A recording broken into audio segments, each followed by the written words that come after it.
Cavaleiro da Lua, episódio 1, vamos lá!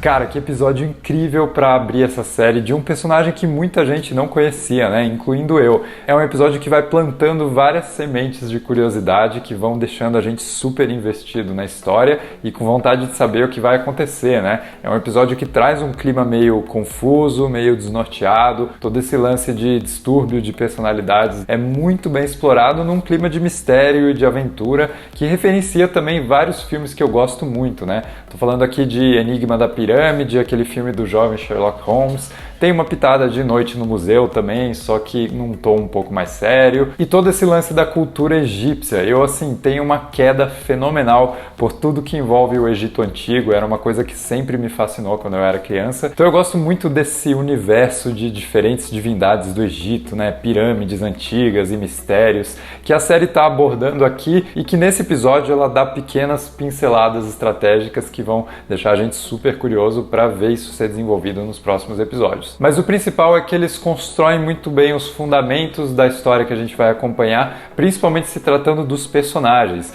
E aí vale notar que esse é um episódio que foca basicamente dois únicos personagens. Você tem o Steven Grant, do Oscar Isaac, nosso protagonista, mas tem também o vilão do Ethan Hawke. E eu já falo do Oscar Isaac, eu vou primeiro começar com o vilão porque eu fiquei muito impactado com toda a apresentação dele. Primeiro que o Ethan Hawke é um ator que eu sou super fã, né? Eu adoro a trilogia do Antes que ele fez com o Richard Linklater e eu acho que ele exibe muita humanidade, muita naturalidade naqueles filmes, mas quando ele quer, ele consegue virar uma chavinha e mergulhar num lado sombrio que também é muito fascinante, como é o caso de Roubando Vidas, aquele filme antigo com a Angelina Jolie. E aqui a principal inspiração do Ethan Hawke para criar esse personagem do Arthur, que é o vilão, é o David Koresh, o líder daquela seita ramo davidiano, uma parada super sinistra que terminou na morte de várias pessoas nos anos 90. E ele traz esse mesmo caráter de um líder carismático, espiritual, que tem os seus seguidores ali fanáticos e cegos. E ele faz isso de um jeito muito calmo, muito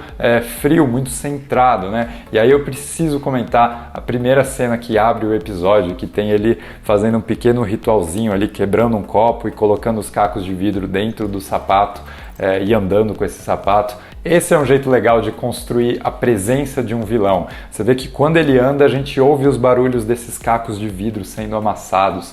E é quase como se fosse, sei lá, as esporas de um cowboy andando que já revelam a presença dele no ambiente, ou mesmo a respiração do Darth Vader. Tem esse lance super legal de um vilão ser reconhecido antes mesmo de ele entrar em cena, e eu acho que eles fazem isso aqui de um jeito muito bacana. E esse lance dos cacos de vidro ainda permite várias outras explorações, né? Será que ele faz isso para meio que fazer um pacto de sangue com a divindade egípcia que ele adora, né? A Amit? Ou será que isso é uma forma de ele se punir e talvez se justificar, né? Ele é um personagem que está ali julgando as outras pessoas e considerando se elas são dignas ou não. Então talvez seja um jeito de ele meio que expurgar os pecados dele. E aí fica esse caminho que pode ser explorado, né? O que levou esse personagem até o momento onde a gente encontra ele aqui. Tudo isso tem muito potencial e eu fico feliz de ver esse potencial no colo de um ator tão incrível como Ethan Hawke. Mas é impossível não falar do Oscar Isaac, nosso grande protagonista aqui, um ator que eu adoro por ser super carismático e por fazer tão bem esse papel confiante, mas que aqui traz no Steven Grant, essa primeira personalidade que a gente está explorando do Cavaleiro da Lua, uma figura extremamente insegura, confusa, é um cara que tem uma fala super abafada, né? Ele não projeta a voz, ele tem medo de ser ouvido quase, né? E isso foge bastante dos papéis que o Oscar Isaac costuma fazer, então eu acho muito refrescante. Mas é legal saber que essa é só uma das personalidades que vai ser explorada aqui. O Cavaleiro da Lua tem esse lance de múltiplas personalidades e com isso a Marvel consegue abordar esse lance de distúrbios e transtornos de personalidades múltiplas de um jeito que não é, obviamente, tão dark e sombrio como o Clube da Luta, mas que não deixa de ser tratado com seriedade, com sensibilidade. Então eu acho que é uma coisa interessante para eles abordarem e que acaba contribuindo para uma narrativa que investe nesse tom de paranoia, de uma edição algumas vezes meio desconexa, onde a gente não sabe exatamente o que está acontecendo, mas ainda assim eu acho que eles explicam muito da situação da vida do Steven Grant de um jeito não verbal e que fica claro. Todo o lance de ele colocar areia ao redor da cama e aí depois ele pisa pisa na areia e você vê a pegada e a câmera demora um pouquinho nesse take da pegada, que está basicamente dizendo pra gente para que serve essa areia ao redor da câmera sem um personagem ter que falar isso verbalmente. Então é sempre legal quando isso acontece. E aí eu preciso falar da ação também, porque eu gostei muito de ver uma fisicalidade grande e uma sensação de credibilidade. As cenas de ação foram gravadas em locação mesmo na Europa, toda aquela sequência da perseguição do caminhãozinho e que ainda investe num certo absurdo, né? Um caminhão de sorvete, assim, que dá uma graça, assim, tudo parece meio que um sonho bizarro que você está tendo e que vai só piorando e você não consegue escapar, contribuindo para essa sensação de paranoia do Steven. Mas tem também um elemento bem Spielbergiano, né? Muita gente está falando dessa referência de Indiana Jones e eu concordo, é esse lance de você construir tensão e liberar tensão, e aí construir de novo e liberar, e fazendo esses vários picos assim de emoção que vão tornando a cena de ação muito mais engajante, muito mais interessante, né? Não é simplesmente tiroteio, não é só porrada, não é só ação para lá e para cá, mas ele vai criando micro situações que o personagem tem que lidar, e aí uma vez que ele lida, novos desafios vão surgindo. Então, gostei demais da ação, acho que só tem potencial daqui para frente. Também é bem legal quando o Steven Grant perde o controle de si mesmo, né? E o episódio se recusa a mostrar o que aconteceu, a gente só fica com as consequências desses lapsos momentâneos ali. E aí eu tenho que dizer que faz tempo que eu não vejo uma produção da Marvel que, sei lá, mostra tanto sangue assim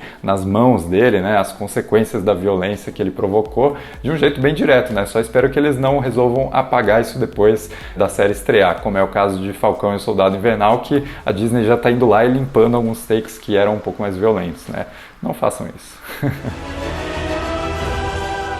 De resto, eu preciso muito falar da trilha sonora, eu acho que ela contribui muito para criar esse clima de Egito antigo, tem vários elementos ali do Oriente Médio sendo usados, mas fica o destaque também para o coral, é um coro de vozes graves, que traz essa presença, sabe? Evoca essa sensação ritualística, que de novo lembra a referência que eu falei do Enigma da Pirâmide, mas também lembra um pouco de A Múmia de 1999, a trilha do Jerry Goldsmith, que eu amo.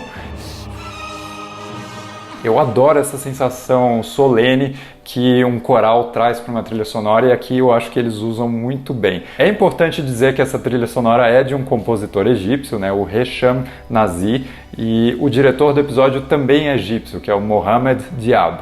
Então é legal ter pessoas que vivenciam essa cultura egípcia abordando a cultura egípcia. Eu acho que é um jeito legítimo, é bacana, e o resultado tá aí. Foi muito bem dirigido esse primeiro episódio. Talvez não tenha sido tão dark, tão pesado, tão terror quanto os trailers estavam prometendo, mas eu francamente não me importo. Contanto que eles contem uma boa história, que eles façam isso de um jeito legal, de um jeito que use a narrativa, sabe, para criar essa atmosfera de mistério e de encantamento com todo esse mundo místico do Egito Antigo, eu estarei plenamente satisfeito. Mas fala aí nos comentários o que você achou desse primeiro episódio de Cavaleiro da Lua e o que você espera para o restante da série daqui pra frente.